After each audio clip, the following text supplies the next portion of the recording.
Hi hello నమస్తే welcome to social post. మనం చూస్తున్నాం మంచు ఫ్యామిలీలో ఒక వివాదం సృష్టించుకుంది. మంచు మనోజ్ గారిని తన తండ్రి మోహన్ బాబు గారు కొట్టారని మనకు సడన్ గా చూసరికి హాస్పిటల్లో ప్రత్యక్షమయ్యారు. అసలు నిజంగా మోహన్ బాబు గారు మంచు మనోజ్ గారిని కొట్టారా, అసలు వాళ్ళ ఇంట్లో జరిగిన గొడవ ఏంటి, వాటన్నిటి గురించి మనం తెలుసుకోవడానికి చిట్టుబాబు గారు ఉన్నారు. చిట్టుబాబు గారు స్వయంగా మోహన్ బాబు గారితో ఫ్రెండ్షిప్ చాలా ఏళ్ళుగా ఉంది కాబట్టి సో అన్ని విషయాలు సార్కి తెలిసి ఉంటాయి. మనం నిన్న చూస్తున్నాం చాలా విషయాలు మోహన్ బాబు గారి ఫ్యామిలీలో జరిగే, మంచు ఫ్యామిలీలో జరిగే విషయాలు చిట్టుబాబు గారు అన్ని ఛానల్స్ కి ఇంటర్వ్యూలు ఇస్తున్నారు. సో అలాగే అదే క్రమంలో మనం కూడా ఇప్పుడు మాట్లాడబోతున్నాం. సార్ నమస్కారం. సార్ నమస్తే. సార్ మీరేమో అంటున్నారు ఎవరికి పార్షియాలిటీ చూపించరు అని, కానీ అక్కడ చూసుకుంటే అక్కడ వినిపిస్తున్న కథనాలు ఏంటంటే మంచు మనోజ్ ఒకలాగా మంచు విష్ణుని ఒకలాగా కొంచెం మనోజ్ ని చులకనగా చూసినట్టు చూపించేదంట పార్షియాలిటీ. లేదు, పార్షియాలిటీ ఆ ఆస్తుల పంపకాల విషయాల్లో పార్షియాలిటీ లేదు. ఏ బిడ్డకి ఇవ్వాల్సి ఆ బిడ్డకి ఇచ్చాడు.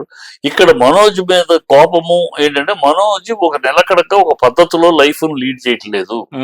ఇప్పుడు అదే విష్ణునేమో ఒక పద్ధతిగా లవ్ మ్యారేజ్ విష్ణుది కూడా, కానీ లవ్ మ్యారేజ్ అయినా ఒక పద్ధతిలో లీడ్ చేసుకుంటూ లైఫ్ ని శుభ్రంగా గౌరవంగా ఘనంగా తీసుకెళ్తున్నాడు. నువ్వు అట్లా చేయట్లేదు. ఏ తండ్రికైనా ఉంటది కదా, గొప్ప ఇద్దరు బిడ్డలు, ఒక బిడ్డ కరెక్ట్ గా వెళ్తున్నాడు, ఇంకో బిడ్డ సరైన మార్గంలో వెళ్ళట్లేదు అంటే కోపం వస్తుంది కదా. అది మనోజ్ మీద కోపం. అందుకని మనోజ్ మందలించడం జరుగుతుంది. అందుకని మనోజ్ తక్కువ చూడటం కాదు. ఒక తండ్రిగా ఈ పిల్లాడేంటి, వీడేంటి కరెక్ట్ గా వెళ్ళట్లేదు, కరెక్ట్ మార్గంలో వెళ్ళట్లేదు, మంచి పర్సనాలిటీ ఉంది, మంచి కెరీర్ ఉంది, కెరీర్ నాశనం చేసుకున్నాడు. తన కెరీర్ కూడా మనోజ్ కి మంచి ఫాలోయింగ్ ఉంది. ఉన్న ఫాలోయింగ్ కి తగినట్టు సినిమాలు తీసుకోవట్లేదు. అన్ని తనే ఇంటర్ఫియర్ అవుతాడు. ఒక డైరెక్టర్ పెట్టుకుంటే డైరెక్టర్ మీద బాధ్యత పెట్టడం, డైరెక్టర్ తోటి చేయించుకుంటా కాకుండా డైరెక్టర్ పెట్టి తన డైరెక్షన్ అంటాడు, మ్యూజిక్ డైరెక్టర్ పెట్టి తన మ్యూజిక్ చేస్తానంటాడు. అన్ని ఇంట్లో ఇంటర్ఫియర్ అయితే ఎట్లా? సరే ఇంటర్ఫియర్ అయితే నాకు తెలుసు, నేను చేస్తాను, సక్సెస్ అయ్యాను అనుకో, ఓకే. నువ్వు అవ్వలేదే. సక్సెస్ అవ్వనప్పుడన్నా బుద్ధి మార్చుకుని కరెక్ట్ గా ఒక పద్ధతిలో నాన్న ఇన్ని సినిమాలు తీశారు, ఎన్ని హిట్లు తీశారు, ఏ పద్ధతిలో చేశారు, తమ్ముడు చేస్తాడు, అన్నయ్య చేస్తున్నాడు, ఎట్లా చేస్తున్నాడు. సో మనం పద్ధతి వినడు, పద్ధతి మార్చుకోడు, వినడు. మరి అన్నప్పుడు నువ్వు నేను ఇలా మాట్లాడుకుంటాం, వినడు, ఏం పిల్లాడయ్యా అనుకుంటాం. మరి తండ్రి అలా అనుకోలేడు కదా.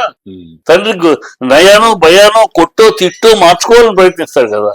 ఆ ప్రయత్నాల్లో జరుగుతున్నాయి. దాన్ని తక్కువ చూస్తున్నాడంటే కరెక్ట్ కాదు. అది బిడ్డ మీద తండ్రికి ఉంటే బాధ్యత. అవును సార్. కోపట్టమో తిట్టడం వల్ల బాధ్యత. అది కోపం కాదు. అది తెలుసుకోలేకుండా ఉన్న మీడియా ముందులే, మీడియా వాళ్ళకి ఈ లోతుగా ఆలోచించకుండా ఏదో పైన మాట్లాడేస్తారు. మేము మొత్తం కొంతమంది వివరంగా మాట్లాడే, కొంతమంది ఈ సోషల్ మీడియాలో అటు ఇటు ఉన్నారు. ఒక సవ్యమైన బ్యాచ్, ఒక దౌర్భాగ్యమైన బ్యాచ్ ఉన్నారు. వాళ్ళకి ఏమి నిజాలు తెలియవు, అబద్ధాలని ఫోకస్ చేసి రాసేస్తారు. మనోజ్ కంప్లైంట్ ఇచ్చాడు. మనోజ్ ఎక్కడ కంప్లైంట్ ఇచ్చాడు? 100 కు ఫోన్ చేసింది ఎవరు? మనోజ్ కాదు. 100 కు ఫోన్ చేసి మనోజ్ స్టాఫ్. అక్కడ ఆ గొడవ జరుగుతుంటే కంగారు పడిపోయి ఫోన్ చేశారు.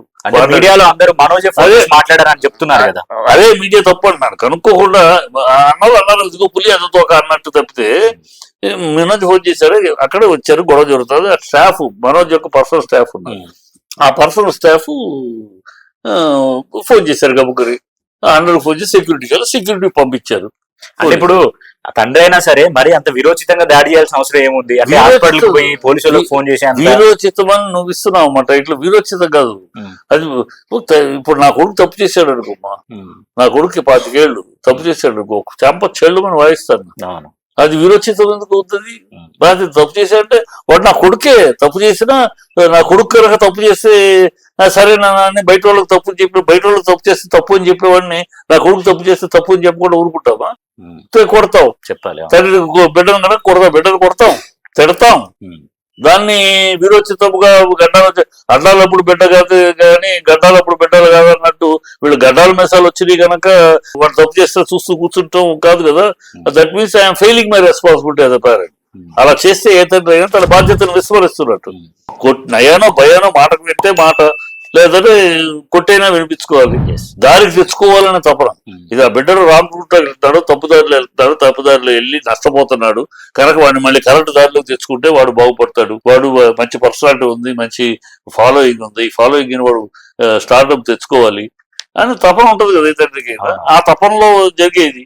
దీంట్లో వీడు అది ఆ విషయాలు వాడి కెరీర్ వాడికి అమ్మాయి గెలిచుకుని ఇక్కడికి వచ్చి నాకు అది కావాలి, ఆ ల్యాండ్ నాకు కావాలి, యూనివర్సిటీ ల్యాండ్స్ లో నాకు సగం పైన వాడికి ఎక్కువ ఇచ్చారు, ఇవన్నీ పిచ్చి మాటలు కదా.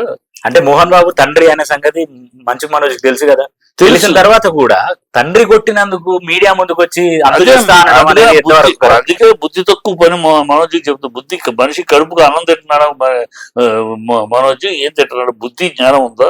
మోహన్ బాబు అంతు చూస్తానని నువ్వు అంటాను ఏమన్నా బుద్ధి జ్ఞానం? మోహన్ బాబు అయితే నువ్వు ఎవడివి? నీ అడ్రస్ ఏంటి?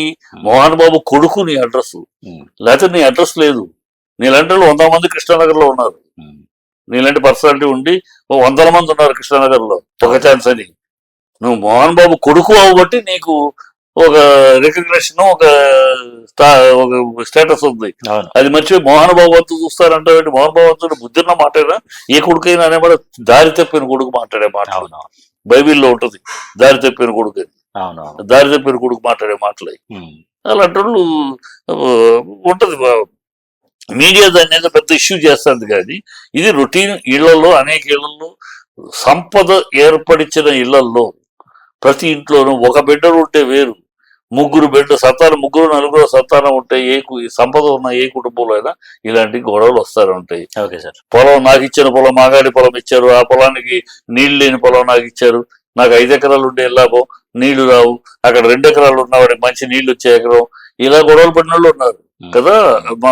ఇవాళ ఆంధ్రదేశంలో సెన్సస్ తీసి ఆస్తి కోసం గొడవలు పడుతున్న అన్న తండ్రి కొడుకులు, అన్న తమ్ముడు చూస్తే 190 మంది ఫ్యామిలీస్ ఉంటాయి కదా. ఈ రొటీన్ అది సర్దుకుంటుంది వాళ్ళ ఫ్యామిలీలో.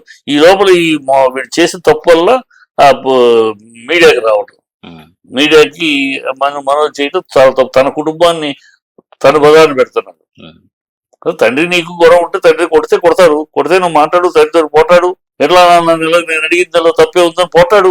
అంతేగాని బజార్కి వెళ్ళేసి మోహన్ బాబు అని చూస్తారంటావా? బుద్ధి మనిషి మాట్లాడే మాట్లాడేది చాలా తప్పు అది.